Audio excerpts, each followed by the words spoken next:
Saya mengambil kesempatan, terima kasih DJ bagi peluang. Saya nak ambil kesempatan nak mengucapkan selamat pengantin baru kepada pasangan Muhammad Faiz bin Hashim dan pasangannya Norizan binti Abdul Aziz. Moga hari ini adalah hari bersejarah pada mereka. Moga kita doakan sama-sama, moga kekal sehingga ke akhir hayat.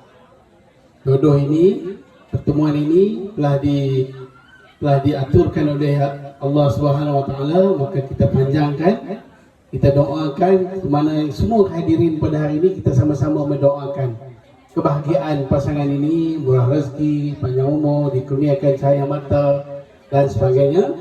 Dan juga kepada cucunda yang kita buat nikah hari ini, semoga semuanya selamat dalam menghadapi kehidupan harian dari masa-masa yang mendatang.